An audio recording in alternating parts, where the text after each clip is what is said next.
towards the second last. Corto Star is in splendid isolation, comes down towards it now. Ruby Walsh again, a giant leap from Barber's Shop in second. Nakara is back in third, down towards the final fence, which so often has provided an incident in the chapter that's Corto Star's history book. He's now down towards the last, and he is over clear. Barber's Shop in second, Nakara, then Madison de Burley. It's become tradition here at Kempton at Christmas to follow the star. 4 King Georges on the bounce. History made. Corto Star, Ruby Walsh, Paul Nicholls and Clive Smith.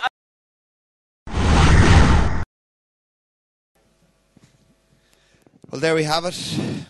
Paul, for me, Corto Star is better now than he ever was, especially in the performance we saw him in the King George this year. Yeah, he certainly looks it. That was one of his best performances, if not his best, until that day. I thought last year's Gold Cup probably was his best. But yeah, he was awesome on King George Day. One thing we've learned, he's very, very good when he's fresh and very fit. That's how he is at the moment. Ruby scored him Monday morning. You all know about the horse, don't need to say anything other than, you know, he looks fantastic at the moment and he's in really good order. And Denman, how's he? Yeah, he's improved enormously for the run at Newbury. He was a little unlucky that day. If he just made that mistake, as you saw then at the fourth last, and basically slipped up on landing, that then cost him the race. I think if it hadn't been for that, he'd have won. He was nowhere near ready that day. He's improved a ton since that. Ruby scored him yesterday as well. AP's going to come have a sit on him on Thursday morning, and you know you'll see a totally different horse come Cheltenham. So basically ignore his last run? Yeah, I mean, you know, they can't win every time, and he was just a little unlucky. I mean, his run before the Hennessy, he fell at Aintree and then came back with one of his best ever performances. If you think he gave £22 in a beating to What a Friend, who then won the Lexus, that's top form. So no way to be writing off Denman for anybody in the audience who is thinking about that. Just your other couple of runners in it as well, Paul. Tell us a little bit about those. Well, Tricky Trickster, I mean, he had a nice jolly around Newbury the other day. And then once Denman gone, Ruby got stuck into him and he quickened up and won nicely. Obviously his target's always been the National, but I'm beginning to think he's not without a chance in this race. He's improved enormously since Newbury. He's improving young horse. And the only other runner being My Will, who sort of ran in this last year, finished fifth and then finished third in the National. What a Friend's going to go to Aintree and then on to Punchestown. So Tricky Trickster, if someone was looking for an each way bet in it, you wouldn't put him off a few quid to finish third? I think he could do, yeah, with a bit of luck. If he continues to improve.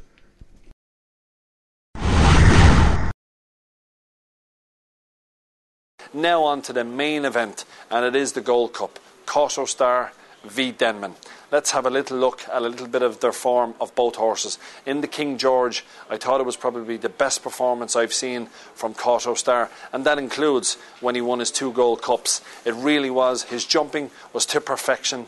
He looked as if he was back to his best, if not better than his best. And the most important thing here about Corto Star is he's been kept very, very fresh for this Gold Cup. He hasn't run since the 26th of December, so you're talking about nearly 3 months off. Some horses, that would be a negative, but for him, that's a massive positive. He goes really, really well fresh. His stable companion, Denman, we all thought he was back to his best when he carried top weight and won the Hennessy. What a tremendous performance that was, and that got a huge frank when the second horse, What a Friend, part-owned the course by Sir Alex Ferguson, came over to Ireland and won the Lexus Chase. Everybody was thinking that Denman was in fact back to his best.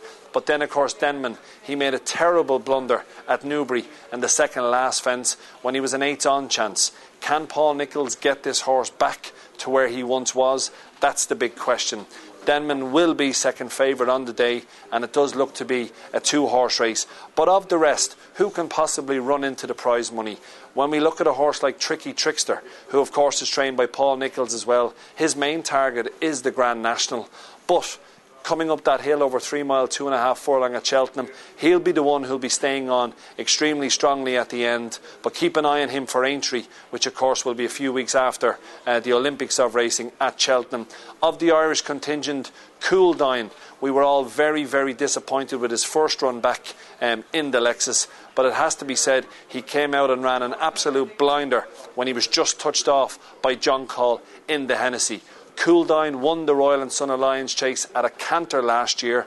You can bet your bottom dollar that Willie Mullins will have him spot on for the day.